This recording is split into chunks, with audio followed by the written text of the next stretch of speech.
Welcome to Speaking of Business, conversations with Canadian innovators, entrepreneurs, and business leaders. I'm Goldie Hyder, President and CEO of the Business Council of Canada. Today, I'm speaking with Marcelo Liu, President of BASF Canada. Marcelo grew up in Brazil, has roots in China, was educated in the United States, and established his career in Europe and Asia. Today, he leads the Canadian operations of the world's largest chemical producer. He brings a truly international perspective to his role at BASF Canada. But as you'll hear, he has also developed a strong personal connection to this country. And he has some equally strong opinions about Canada's place and potential in the global economy.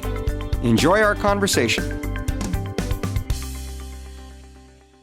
Marcelo, thank you so much for doing this today. No, thank you. Thank you for the opportunity. Now, you've got a really interesting story. Why don't we just start talking a little bit about how did you get here to Canada? I'm originally from Brazil. I was born there. It was during a time where there was a lot of kidnappings in Brazil, so the family decided to move. We always watched Disney cartoons, so we always wanted to go to Disney. And we did a big family trip when I was 12, and we went to Disney. And after a while, I started saying, okay, I have to go back to school. And I started calling my friends and they said, yeah, we're going to start next week. And I said, Mom, I should be going. She said, no. Your school starts in 3 weeks and you get one of those yellow buses that you've seen around here. Yeah. And I said, but how is that? And it was basically their way of communicating to us that we were moving to the U.S. It was a bit of, okay. But it got me excited, right? So I didn't take it as, oh, what are you doing to me? You didn't want to go back? I did. I had all my friends there, right? But I took it as adventure. I like this. I like change. But you're 12 years old. You're in a new place. I'm assuming you didn't have the best English at the time. No English. No English, right? At the time, and you were suddenly taken away from your friends, your other family. How did you manage that? Frankly, I look back and I really don't know. Yeah, what I can say is I'm very curious. So the curiosity of saying, okay, I'm now in the US, maybe I just take advantage of it. And I just dove into the studies. And what was very funny to me was after a year and a half in the US, I was doing the tutoring for English dictation. Yeah, so I could memorize very well the words. Quick study. So I knew how to spell them. So I was helping the teacher do that. Yeah, and math was something that I excelled very quickly because in Brazil, at least in the earlier years, we are much more advanced, or at least at that time, than in the U.S. So I was kind of the star of the class, even though I didn't understand anything. I could see all the formulas and do something with it. Right. So that was an interesting part of it. So take us from there. You're in the United States. You're 12 years old. You go through school. I assume you finished your schooling in the U.S.? Yeah, I went all the way up to high school, and then the decision came for university. My father was very adamant that I had to go to University of Chicago because all big economists in Brazil go to University of Chicago. But I had something about international studies and also global affairs. So I researched a little bit and I ended up choosing Georgetown University and I got in the School of Foreign Service. So I went there. And that's where my professional life really started. I did what I think kids do at this age when they don't know what they're doing. They just send CVs everywhere. And one of the places was the World Bank. And I got a call from a lady, Australian accent, saying, oh, I'm calling from the World Bank, regarding an internship. I said, oh, stop. We were actually, it's an interesting story because that morning in breakfast, I remember people were making fun of one another because they didn't get an internship. And I said, yeah, I haven't gotten it, but, eventually I'll deal with it. And then this call comes and I thought it was a prank. It was a prank. And it wasn't, right? And I hang up. And I said, oh, stop, whoever this is, stop messing with me. And she called back again and she said, are you sure you don't want an internship? I said, okay, this may be it's a good thing serious. She was persistent. Yeah, she was. And at that time, we also had it was a very young team for the Doing Business report, which at that time was just starting. But after a while, really, she saw the way I was able to get some of the data that we needed to do the report. And they gave me a staff position, which I think at that time I was the youngest staff member to enter the World Bank at the age of 21.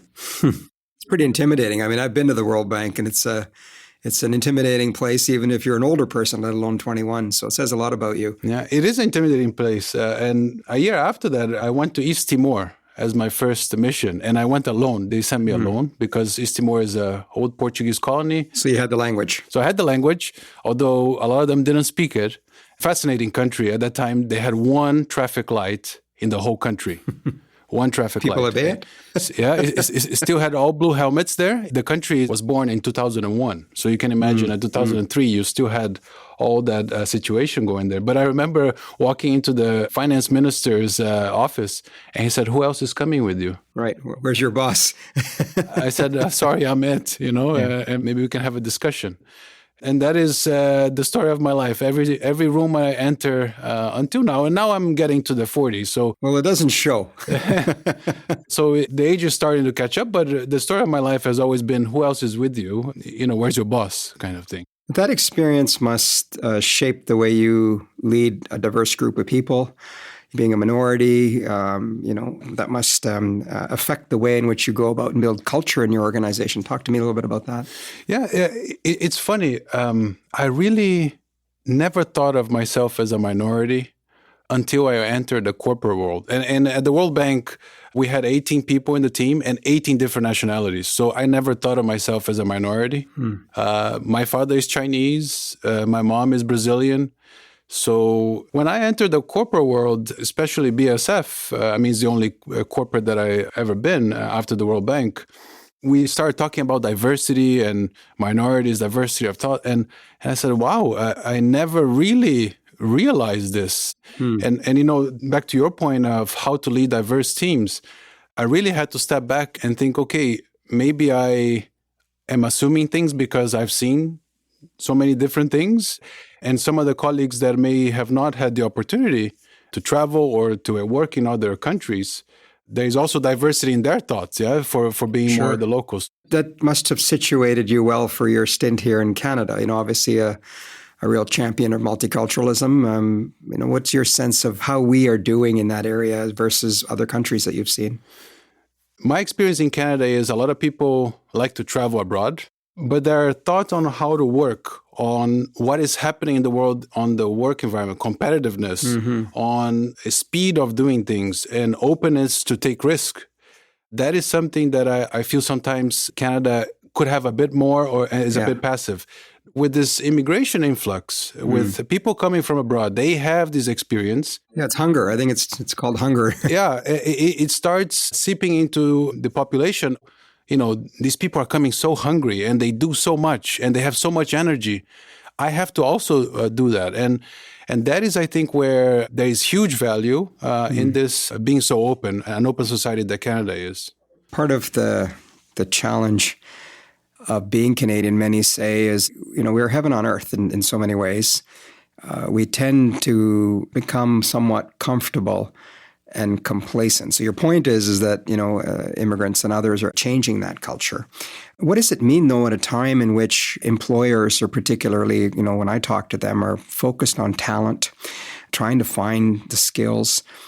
Do you see a scenario now where we're just going to have to continue to grow our immigrant population because of the need for labor? Or how is your company handling the skilled labor shortage, which I hear about right across the country?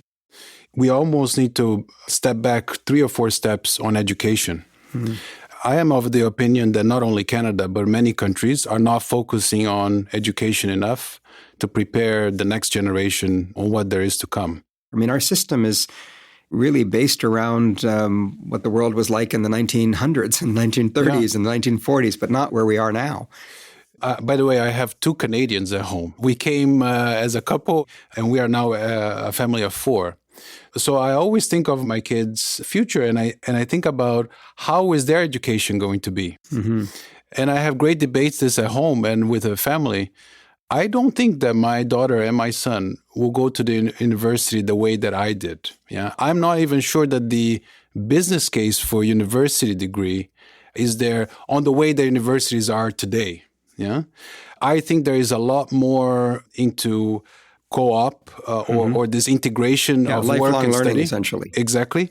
I think that's a great part of the education system in Canada, and I will not touch it. I think this integration of work and study so that students are able to have an experience at work and then go to the academic again and make sense of it all. I think that's very, very powerful. And do you think employers should be leading that charge or educators? Frankly, I think the employers should have a big hand in that. And we are committed in BASF, we are committed to take in quite a load. I think we take up to 80 interns or co-ops per year to be able to train in the STEM side of things, in science and technology. But I see less and less interest in science and technology, going back to that, than before. Most of the education is more into the IT side of things now, which is great, but that is part of the service industry that will service eventually manufacturing or science. You're not able to have an IT sector without a sector to be able to take all the data and service the sector. So I still see too much leaning on the sexy side of IT and not enough on the science and technology, which I think is really where innovation comes from. You're able to innovate on the service side of IT, but you really need the goods, the GDP, let's say, power. Yeah. One of the things you used to do at the World Bank was sort of the doing business report, talking about countries and cities in which it is easy to do business and ranking them. Talk to me a little bit about, your perception of Canada today in terms of that, in the context of what we've just been discussing, which is, how do we become a modern society? How do we innovate? How do we look at the way in which we educate? How do we develop the skills? Where do you think Canada is today based on what you've seen already from your World Bank experience? So this doing business report started with 5 very basic indicators. How long does it take and what are the steps and what money you need to invest to start a business? So very simple. How easy it is to buy property, get credit, the ease of labor, hire and fire workers. And there is one more. How easy it is to trade. Yeah. And now it has developed into something much bigger. But back in 2003, those are the main 5 that we looked at. And Canada at that time, I remember, was one of the top ones. And I think it came out in the Deloitte competitiveness report that from that ranking, it went from top 5 down to 22nd place, which is very interesting. And I think if you start going deeper into the indicators, it really tells you something. So I'll give another example just to go extreme, and then I come back to Canada. One of the cases that we looked at was Nigeria. How long does it take for you to export something? And it took a business to export 380 days on paper if you were to follow everything. And you had to get 27 stamps before your goods got out of the port in Nigeria. Now, think about that. If I'm a business, do I really want to export anything taking 380 days, so longer than a year for me to do it, and 28 stamps? So what ends up happening, if I'm a business there, to survive, I either close my shop or I do it illegally. Or I pay bribes, because each step of the way, it is an opportunity for bribes to occur. Now, in Canada, it is a bit different. I think one of the things that really, I think, may have affected their ranking is the federal oversight in regulations, but then also comes the provincial ones. Right, so duplication. And really regulation on top of regulation. Does over-regulation lead to greater protection for people? Well, let me put it this way. Are you really protecting somebody if they are eventually out of the job? And this is what we're really getting at. I was recently in an event for the Chemistry Industry Association, which I also chair. And there, it is amazing how many regulations, environmental regulations, you have on top of other environmental regulations, ones that start at the federal level, and then it goes down to the provincial level. I also believe for the Doing Business report, there is an opportunity to have it done on a provincial, on a city level. I would argue if you do that in Canada as well, you'll be able to see very big differences between provinces and how it is, to get a construction permit is very different. Yeah. Do you think we're one country? I think you are one country with several personalities. Yeah. Schizophrenic Canada. Yeah. Well, I don't know how else to explain interprovincial trade barriers, for example. What's a truck in one province is not a truck in another. That's right. And I mean, that goes deep into some of the challenges that I think Canada has on the resource side. You have resource that is landlocked, and you need to get it to the oceans, right? So you'll be able to trade. Of course, you can go south, but we know some of the limitation that is, and if you only put all eggs in one basket. And I think there needs to be a common interest by all provinces and federally that you really start opening trade across Canada and a pan-Canadian trade agreement between provinces.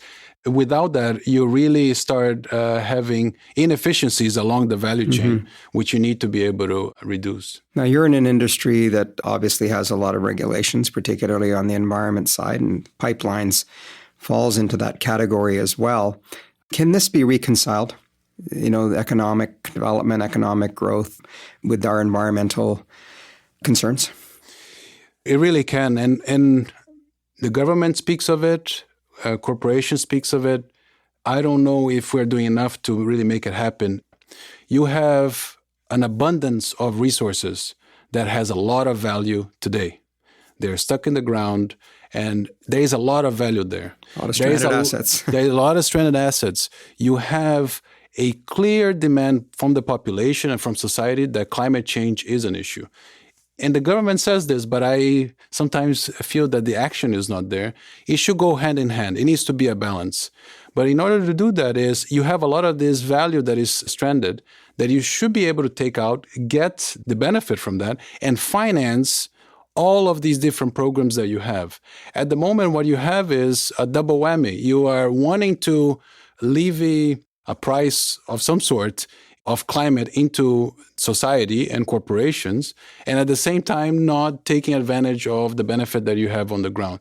That is an equation that definitely goes in the negative direction. Yeah? And that is something that I think that should be discussed, but then even more than discussion, there should be action about it. Well, let's talk about your current role. You're a very young president. You came here, as you said, from a circuitous route from Brazil to America, to the World Bank, to China and Hong Kong, I guess, and then over here. I was Germany before. You were in Germany as well. Yeah. So how has that experience helped you become a leader here in Canada? I think every country that I've been, I take a little bit from it, right? And it goes back to anatomy kind of thing. My heart is very Brazilian, and nobody can take that away from me. Well, we know your soccer team now, don't we? Yeah, you definitely know the soccer team. What happens when Germany and Brazil play? There's no discussion. Yeah. All right. Except that in the World Cup, we had a 7-1 issue where Germany killed Brazil. And I have to say my German colleagues were very nice about it. Yeah, they didn't overdo it. So Brazilian heart, my time in the U.S. was great. It was a time, at least the way I remember in the U.S., where it was really entrepreneurial. People wanted to move fast. And so this entrepreneurship and the legs, I would say, the speed was there. Then I moved to Germany and really taught me discipline because if you're too entrepreneurial, you're a bit chaotic. And I am a bit chaotic. Yeah, I like to think of many things. And this creativity and curiousness that I mentioned before is always there. But in Germany, it was really able to discipline me. Yeah, we prioritize things and we get things done before we move to the other part. And my time in Asia was great because it really showed me long-term. A lot of the business interactions that I had with businesses there, they said, Marcelo, you guys are thinking about this year's results. We're thinking the results 10 years from now. Well, the decisions you make are changed. That balance sheet is completely different from an Asian company than a Western company, if I can label it like this. Mm-hmm. They have no issue of losing money. Of course, they have issue, but their ability to cope with some loss in the first 2 or 3 years is much greater than a Western company, which almost need quarterly. The short-termism is very real. Yeah, you need to always deliver results for the shareholders. There is a little bit different. So it really gave me the long-term view. If you think about investment plans, when we make these calculations to make an investment here, it needs to be providing the return within the 10-year span. The way that they use investment decisions is for 25 years. Their math is very, very different. I finally had the opportunity to go to China. And when I arrived there, it was 2009. And that is when it was complete Wild West. Everything was really happening on the growth level. And that's where you saw the amazing growth of cities like Shanghai, Beijing, and even second and third tier cities. Yeah, Guangzhou, Shenzhen, others. Yeah. Absolutely. And you're getting into this megalopolis, but you really see the growth there and how really long-term they look at things. And one of the things that they never put into their equation, which now is very much into their equation, is climate. I mean, here we breathe the good air and we drink the good water, and we still talk about climate in a very serious way, which is great. There, they had this growth that really started showing up in the environment, and they really now do something about it. Now, many people may criticize China and India and other countries because they are the biggest polluters. Yeah. Well, biggest population in an economy that's just emerging, right? Right. But they are also now the biggest investors in clean tech and green tech. And if you want to really learn about green and clean tech, people should be going to Asia and seeing what they're doing and the investments that they're putting on the ground. And these investments are also not making sense on paper. But in the future, it really comes. EV, electric vehicles, yeah, or we talk about it. That is their name of the game. They don't want to be tied to fossil fuel. EV, they can take care on their own. So you really see a big shift on the long-termism. Yeah. And now when I get to Canada, so going back to your question, yeah, when I arrived, everybody told me, you're now in the country of nice. We are just nice people, yeah. And I really believe that. Canadians are one of the most humble, in a very good way, nice and welcoming people that I've ever been. And I've lived in a couple countries, so I can say that with some level of authority even.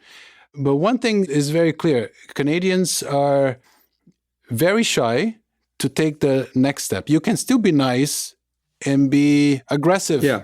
You can still be nice and be growth-oriented. You can still be nice and say, I'm going to start exporting next year. I can still be nice and I can say, I'm going to take the risk and invest and hire another 10 people because I believe in this growth segment. I can still be nice and say, I'm going to compete hard on this market and not say, I'm comfortable in my province and I don't want to go into another province. This kind of niceness, I think, we, and I consider myself almost we now, Canadians, need to evolve from. It's holding us back? It is. At the moment, you may not see it. But if we keep it this way, another 5-10 years, it may start to show in a very negative way, yeah, because it's keeping us back, to your point. Yeah? We're not investing enough. If you think about infrastructure, if you're thinking about manufacturing, yeah, I really believe Canada can be a much bigger South Korea as far as an economy. Yeah, South Korea has no resources whatsoever. Look what it's done. A large population for the land size, but they do a lot of investment in manufacturing and they produce things. And I am really sometimes surprised how Canada has not taken advantage of all the resources that it has. I give you just one example. We recently made an investment decision to invest in a battery materials plant in Finland. 400 million euro investment, yeah, be able to supply 300,000 electric vehicles. And in order to be able to do this cathode material, which is the battery material, you basically need a couple metals, nickel, cobalt, manganese, and then lithium and graphite. And we had to go through different countries in Europe with different regulatory systems and try to combine all this and make that investment in one location. So you can imagine the complexity of doing such an investment. Why are we not saying Canada will be the hub of battery materials? You have all the ingredients here. You have all the setup here. You have all the knowledge, the talent here. So why not? So one thing, I had to actually go inside BASF and start doing a tour and tell them, this is what Canada has. They said, no, they don't. I said, yes. Look, Canada. So people outside of Canada don't even know the brand of Canada. They think oil and gas. They think oil and gas, or they only think about resources more on the nature side. There needs to be a bigger call out for foreign direct investment into Canada. that allow people to know what is inside here. I had to also explain to a lot of colleagues what the oil sands is and how big it is, the operations, and how much opportunity that is for the chemical sector. That is, I think, a huge blind spot. I mean, Canada should be able to be a hub for downstream industries from resources that it has here. And that is in mining, that is in oil and gas.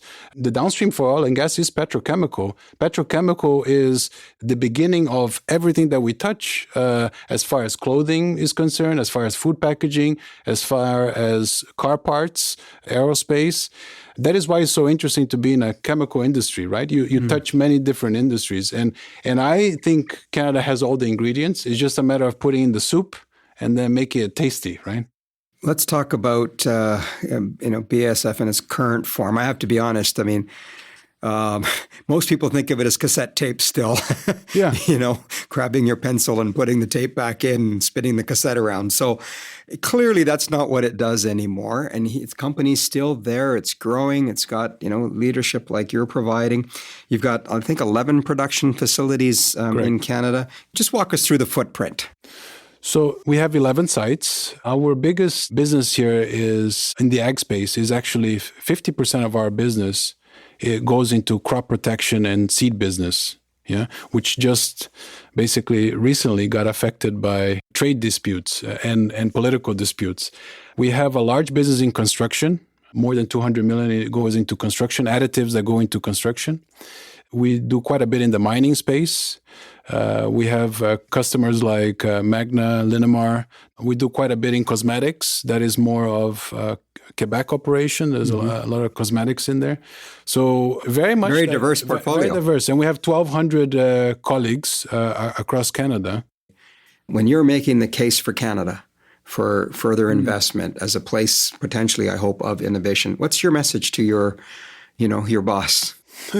This is always very good discussion because, as you can imagine, all these ideas are coming from all countries that we are, right? So we are more than 80 countries. So all the country managers are saying something about making the case.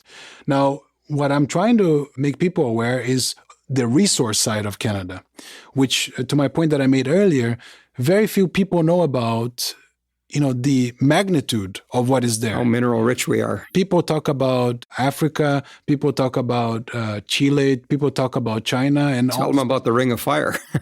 Exactly. And I think that takes time because then people say, no, but I don't have that information. Then we give the information and they say, oh, but the investment decision needs to have infrastructure there built out, which Canada doesn't have. But then I'm making the case that we're going to get there and hopefully we are. Yeah. So that becomes an ongoing process. But I think here, to go back to your point of the question is, I'm trying to take away the Wizard of Oz curtain that Canada really has a resource-rich, untapped market here that we can do a lot more. What I hear you saying is two things there. One is we need to do a better job of telling our story in terms of all that Canada has to offer, not just the parts. That's one component. But the second component that struck me was what you're saying is even though, your bosses are across the ocean, they're well aware of some of the infrastructure challenges that we're facing here. Sure. It's not the first time that we have looked at Canada for investing. Yeah. And the challenges remain surprisingly the same. Or unsurprisingly. When you think about doing a potential next petrochemical hub, and I don't speak now of BASF, I speak of the Chemical Industry Association. To do an investment in Alberta, for example, you need outlets. And for you to be relying only on rail is an issue. For you to be relying only on pipeline is an issue. You need multiple vehicles out. Yeah. Intermodal, right? And I think that is a struggle that there is. That the horse really needs to come before the carriage. It's a self-made issue, right? Yeah, exactly. Yeah. We like to talk about being a leader, what it means to be a leader today. I guess the standard question is, what's keeping you up at night these days? Yeah. On the leadership one, I have an interesting thing that happened to me when I arrived in Canada. One of the things that BASF provides when you become a senior executive, especially in a new country, allows you to get a coach. When I arrived in Canada, I said, I definitely want to make use of that. And this particular coach was very interesting because she works with metaphors. And she said, Marcelo, what kind of leader are you? And, give me the energy level. She likes to have historical figures. So I said, oh, this is interesting. I like to do things and I like to be aggressive, like Joan of Arc. And then she said, oh, this is very... I thought you were going to say Pele. No. So she said, this is very interesting. Okay, why? And I said, I like to move things. I like to cut through the barriers, just get things done. And after the second session, she said, okay, I like Joan of Arc. I like the intensity, but you know that she dies at the end. So I said, okay, good point. So we need to evolve from that. So maybe let's think about something that is more targeted. And I started thinking, and I said, okay, we are a global company. And I said, okay, the biggest challenge that we have is to raise the Canada flag very high in BASF Group. So I said Robin Hood, because it needs to be targeted. You cannot just fluff everything around. It needs to be, this is the real opportunity here in Canada. For example, battery materials may be an interesting one. And it's really providing a platform that the people that have a little bit less voice, fighting for the little guy in the BASF Group, is able to go. So she said, okay, good. So that is another one. And the final one, when I finished my coaching session, she said, okay, now we need to evolve out of that. Yeah, it's still too rebellious. You don't want to be considered, the outcast. And I said, okay, leadership then is really Jedi. To be able to be there when I'm not there anymore. That's deep. And she was able to get me very deep, And I started thinking about it, and it's a little bit playful, It's Jedi, but it's really true, It's having a philosophy, having a vision of optimism and positiveness, but one that after you leave, hopefully there's something that stays behind as a good legacy. So that is a little bit where I go for leadership. And things that keep me up at night is, not being able to give Canada a voice, making sure that my 1,200 colleagues come home every day safe. That is for me the biggest thing. When I wake up every day, I wake up and I look at my phone and I say, please, I do not want to have an event. Because that is, for me, would be disastrous. And you don't really need to be regulated to do that, right? That's just heart. It really is. The promise of, I'll get you a nice job, you'll be happy here, but I'll get you also home safe. And the last thing that really keeps me up at night is making sure that I have at least a positive legacy. There are some things that maybe I do that are a little bit unpopular, but in the equation, the net, I would like to have it a positive and leave something good behind. Do you have any leaders that you admire, or besides Yoda, that you emulated yourself after? My grandfather. Why? I think his journey is a very interesting one. And he was Chinese. He was born in mainland China, grew up during the 2 world wars, started the Chinese Revolution, said, okay, this is not for me. Let me try to migrate to the US. Got a nice no, cannot come in. Then I know some people in Brazil, so maybe I go there. Opened up a dry cleaner, sold door-to-door Chinese artifacts, all with that with 5 kids, not knowing the language. Wrote the first Chinese-Portuguese dictionary, got all the 5 kids to university in the US and in Brazil. And really, for me, left a very net, positive, philosophical, Jedi-like impression. So one of the things that I worked with my coach was to find a moment before every big presentation, every big, let's say, speech that I would do, is to find a moment to yourself, like a mindfulness moment. And she always says, you need to tie this to an image. And the image that I always go to is my grandfather when, he was doing Tai Chi with me and teaching me, how to do Tai Chi. I go back to that exact one. It's where I find my peace before some big event. So to the birth of my son, which just happened a couple weeks back, I'm a very nervous person when it comes to health stuff. And I had to go back to him to say, okay, calm me down because I need to make my wife calm here. You mentioned your wife and that you have children. Those kids came about only in Canada, even though you were in Hong Kong and tried very, very hard to have the kids. Yes. Tell us a story about that. In 2009, I have a childhood friend from Brazil who got married. And he said, my sister is single, so I need somebody to come in the church with her during the procession.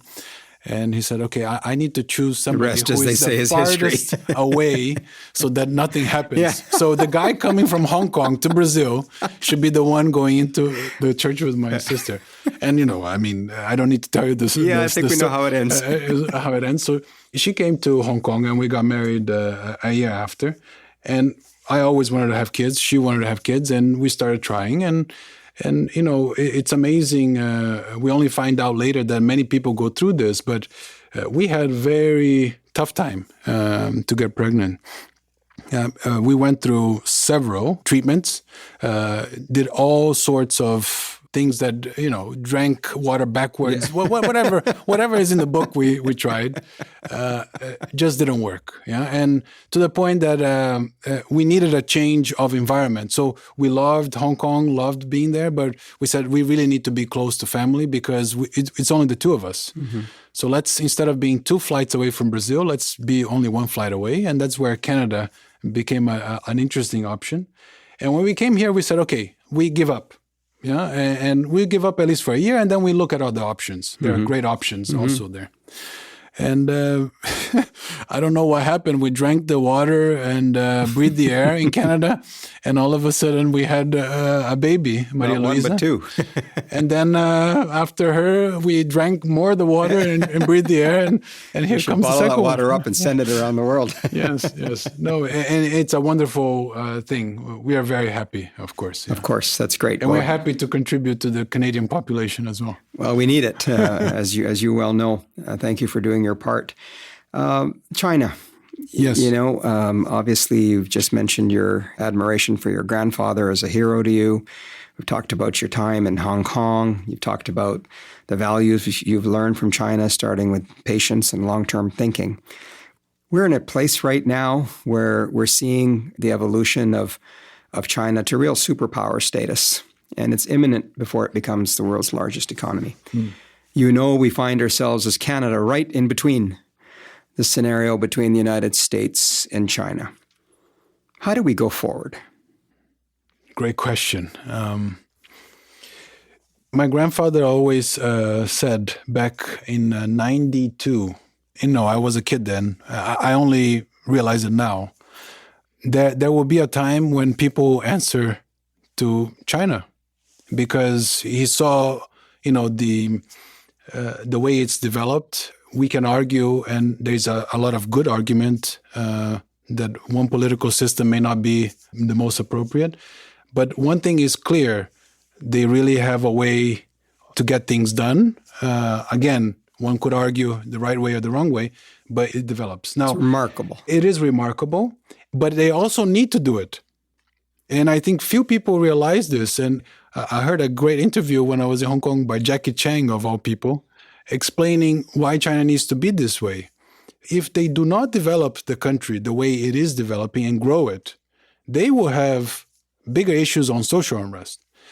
So it is developing in that way. Now, anything that goes against the interest of being able to develop China into that respect, it becomes a problem. You have different pressure points in China. So you have the internal social issue, they need to grow. Have the US now saying, wait a minute, the trade balance is not fair, so you need to do something about it. So it creates a little bit of a pressure point. They changed the political system there that now President Xi is able to stay a bit longer. So there is this kind of a thing. And anybody that gets stuck in between, in this case here, Canada, they basically have the economic power now to retaliate. Yeah, and they will do this out of national interest. One could argue again whether it's the right way or the wrong way. And again, goes back to what my grandfather used to say is, you should always be very careful to comment on other countries' political system and tell other countries what to do. Yeah, I think we're in a world now that everybody has an opinion about everything. And today it may look like you have the high moral ground, but tomorrow it may be very different. So to that question, how Canada is fitting into this, all I can say is Canada should look after its own interests. Once you start looking after other people's interests or wanting to play friends with neighbors in the South or other neighbors, but at the detriment of another relationship, it can retaliate. And to your point, it is a tricky situation. Yeah? You definitely do not want to be caught into topics that you have nothing to do with. And I think that's an unfortunate case where Canada has gotten involved there in a way. I'll let you off the hook. You're not running to be Minister of Foreign Affairs, but I thought it was an interesting question because of your pedigree. You know, I mean, it's one of the issues of our time that we are going to have to navigate. And I agree with you. We should put Canadian interests above all else. So let me lighten the mood a little bit and talk about how do you relax? How do you unwind? So I used to go a lot to the movies. Because that is the only time that I have really to myself. Nobody can talk to me when I'm watching. You can't be on your phone either at that point. Can't be on my phone. Unfortunately, I don't do that anymore, or fortunately, because we have kids. So the way I do it is the unwinding goes into my commute. When I'm commuting, I am listening to podcasts or, I'm just listening to music. Just recently, I think 3 or 4 months ago, I reorganized all my music. I have more than 5,000 songs in my library. And just playing shuffle, it really brings out a lot of good memories. One of the things that I always wanted to do is to write a book. So I think at the ripe age of 38, I think I have a couple of things that I would like to put on paper. So I'm using music now to trigger memories so that I'm able to put some of these ideas in a document, and then eventually I'm able to write about it. But music is really helping me lighten the mood or think about other things other than work or issues that are out there in the world challenging us. Yeah? Writing. Well, tell me what you're writing. Yeah, I mean, as I mentioned, I've always wanted to do it. Yeah, and I got this also from my grandfather. Believe it or not, he was an avid writer. He was a really wise man, wasn't he? For me, it was. Yeah, and I'm biased, and I'm happy to be biased on this. Well, he sounds like the Yoda of your family, as you said. Yeah, and he wrote a lot. And unfortunately, I didn't learn enough Chinese to be able to read everything. But he always mentioned that people should have their own library and create their own library, because that is the knowledge. And one of the things that I always ask him, okay, but why did you leave China and everything? He says, I left China and left everything there. Yeah, and I came to Brazil with $200. But there's one thing nobody will ever be able to steal from me except Alzheimer's. And it's what is up in my mind. The mind is an incredible thing. And I believe in writing it down. So since then, I've been wanting to write, and just observations that I've had, experiences that I've had. Everybody has their own experience, but I think I've had a blessed and very privileged experience so far, and I would like to write it down. And the people I've met and the experiences I had, the places that I've worked, the difficulties that I went through with family. I think this is wonderful stuff to put it down, at least for my kids. And if somebody else wants to read it eventually, they are more than welcome to. Well, thanks for sharing that with us. Let me ask as a final question, if I may. I mean, it's kind of odd to ask someone who's still in his own 30s. Yeah. But what advice do you have for emerging leaders and young leaders and people just starting out their career today? I think something that worked with me, and I see it working with all of our young talent, is people that are curious. And the message to young colleagues or young people need to be simple. I think a lot of times we give academic answers. Curiosity. Yeah, curiosity brings entrepreneurship. Curiosity brings, the next level of an innovation. Curiosity makes you ask the very good question that you should always ask: why? Yeah, why am I doing this? It's just curiosity, and people should not have a problem with you asking that question. Let me put it this way. If people have a problem with you asking why, then the issue is not with you. It's with the person not being able to answer that. So if there is something that I think young people should be thinking about, is how to keep yourself always curious and not get stagnant in any kind of way. Great advice to end on. Now, before we wrap, we have a bit of a tradition you would know as an avid listener of Speaking of Business. We want to end with a bit of a word game. I'm going to say a bunch of words, and you're going to tell me the first thing that comes to your mind. Okay. All right? So why don't we kick it off? Immigration. Potential. China. Curiosity. Technology. Hope. Disruption. Comfort. Family. Everything. Canada. Potential, hope, and everything. Excellent. Thank you very much for doing this. Appreciate it. I appreciate it as well. Thank you very much. Thanks again to Marcelo Liu for being my guest on this episode of Speaking of Business. Subscribe now for more conversations with Canada's top innovators, entrepreneurs, and business leaders. Search Speaking of Business wherever you find podcasts, or visit speakingofbiz.ca, that's biz with a Z, to join our email list and follow us on social media. Until next time, I'm Goldie Hyder.